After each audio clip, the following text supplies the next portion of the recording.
So you just got your very own brand new 3D printer. Maybe not this one, but maybe a similar one. And you want to make some really cool models like this, Darth Vader here, or like this Stormtrooper helmet, which is actually too big to print on this one. But yeah, you want to print some of this stuff, and you can go on websites and download stuff that's pre-sliced and just ready to go. But there's so much more stuff out there that either you can download or model yourself if you're a 3D artist. And you want to be able to slice it and print it yourself. So let's take a look at Cura, the slicing software made by Ultimaker, which is free. You can download it, and we'll take a look at the basics of how to use it. All right, here we are on the desktop. Let's open Cura. This is the very first time I'm opening this. It is the latest version, 5.4.0. Let's get that open. And it'll take a few moments to load.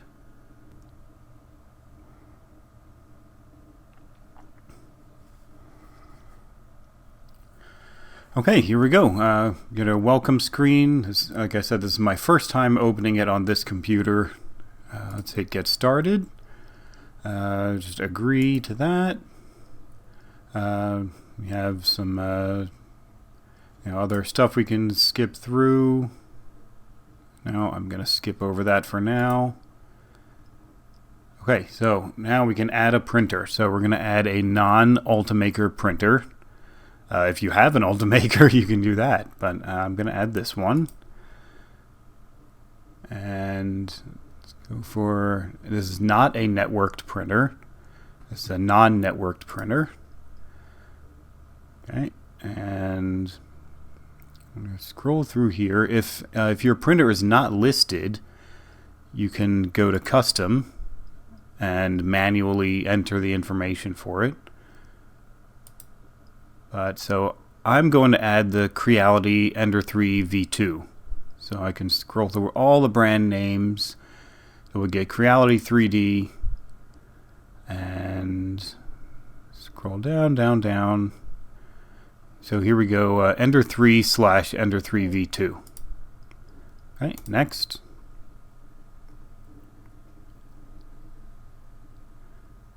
Okay, and here's all the info. In case something is not correct, you can change it. And then we'll just hit next. So it's just some more information about what's new.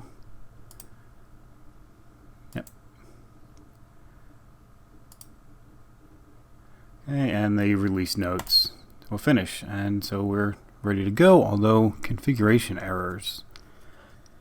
Okay, this is just some stuff from other printers and such that it found on my PC, I guess. So here, I'm just going to cancel that. Nope. I'll just close it. Right, so here's our empty scene, and as you can see with the Ender, in this case at least, it does put the logo on the imaginary build plate there. And you can use the right mouse button to rotate around. You can use the left mouse button to select things, which is not going to do anything right now. The middle mouse button can pan. Then your wheel can zoom in and out.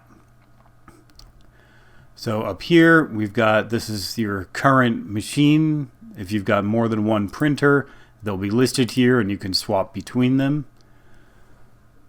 Up here you've got the current filament that you're using. In most cases it'll probably just be regular PLA, and you can add more to this list. And there's a whole bunch of brands and stuff already listed in there.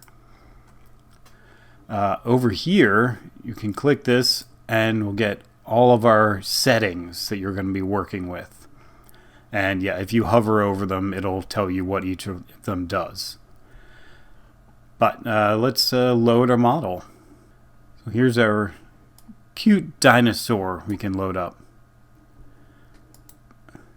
And you'll notice down in the corner here, it automatically slices it. And it'll do that every time you make a change.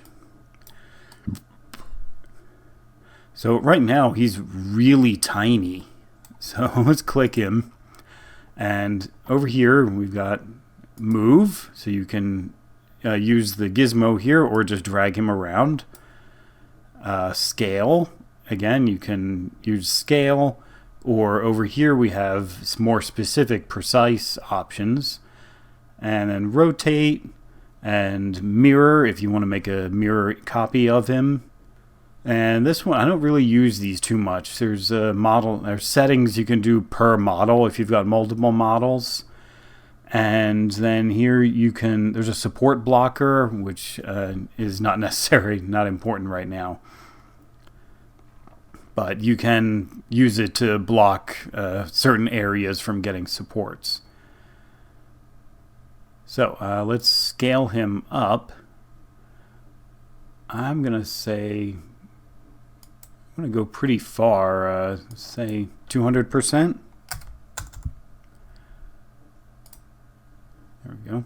That's actually still pretty small. Let's do 400. There. And you can see it is slicing it again. But as you can see, that as you get bigger, that slicing takes longer. And especially if you've got a really dense model with a ton of details, that can take quite a while. And so you can turn that off in the settings. Somewhere in there. In settings, general settings, I think you can turn that off so it stops automatically slicing. But yeah, so here we go. And if we come over to preview, which you can also get to up here, we can see how it will look when it's sliced. Oh, and I have supports turned on from last time. But let's come over here to the recommended button. And this will give you much more basic settings, which might be more useful if you're just starting out and just want the very most minimal basic stuff. So here we've got supports. We can turn those on and off, and you can see it will slice it again. Turn it back on, and there's a support type, and the support type is these kind of basic supports, or what I really like is these tree supports.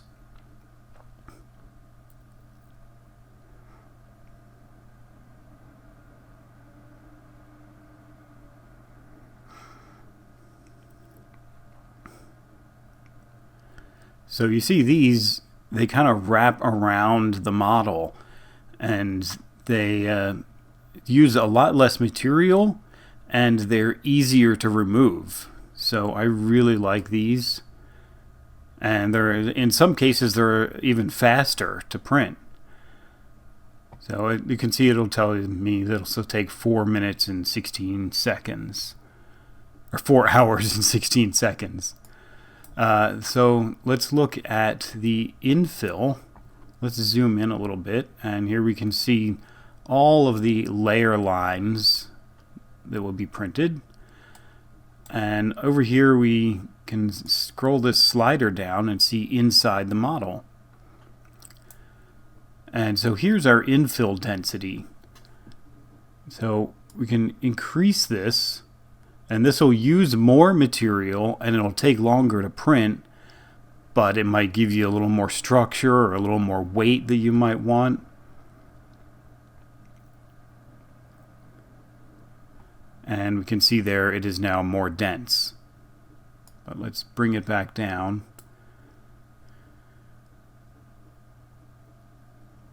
And we've got some different patterns in here of different types of infill.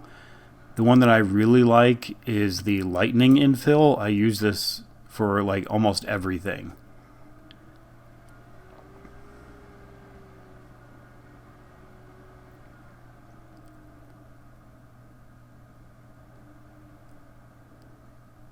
So it may not look like much now, but if you see as you scroll up and down, you can see that the main part of the model has no infill in it. and it only starts adding it here as it's needed. So up near the top you'll see more. So that really saves. You see the neck of the dinosaur here? He's got no infill all the way up until we get just to the top of his head. And that really saves a lot of time and filament. Okay, so once you've really gotten the hang of this, and maybe you want to try getting into really more in depth, more features, and maybe some other features that you've heard about but you haven't tried yet and they're not in here, you can come over to Show Custom, and this will show what we saw earlier, where you have a ton of details and different settings you can try for all different things. And most of them are collapsed, but if you click that, you can open that up and get into there and really get, set the temperature of your printing and set the speed, and turn your fan on and off and the speed of your fan. And you can set your thickness of walls and how many walls. And this is just really goes into detail. And this isn't even everything. There's even more stuff that's listed up in the settings or somewhere right there in the preferences. But that'll show you even more things that you can't find. And up here, of course, there are some presets. Standard quality is probably what we use most. Then these will give you, even finer or even lower detail, but it'll change your speed. And maybe you just really want to get something done really quick and you don't care about the quality. You can set it down to low quality and it'll go a lot faster. So suppose one of the things you want to try is Vase mode. You might hear that a lot. And so you can come in here, and in Cura in particular, it's not called Vase mode. It's called Spiralize Outer Contour. So you can come in here and search Spiralize, and there it is. So you can just check the box to turn it on. And after it finishes slicing,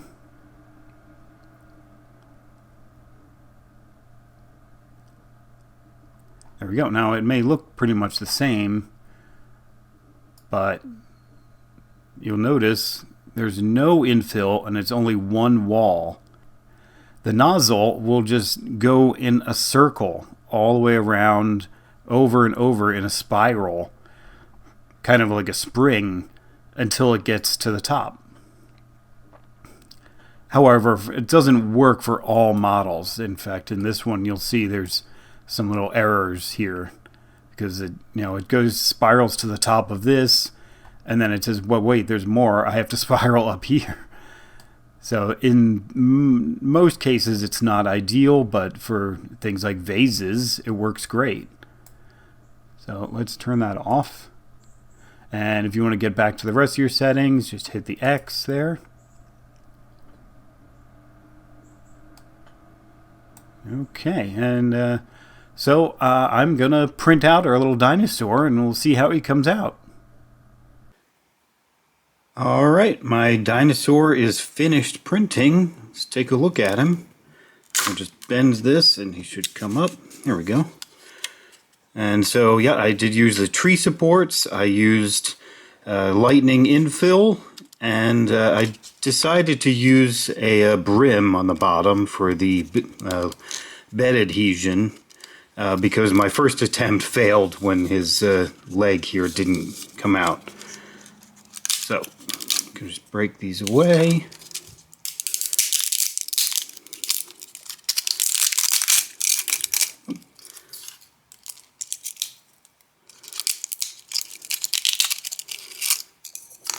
Okay.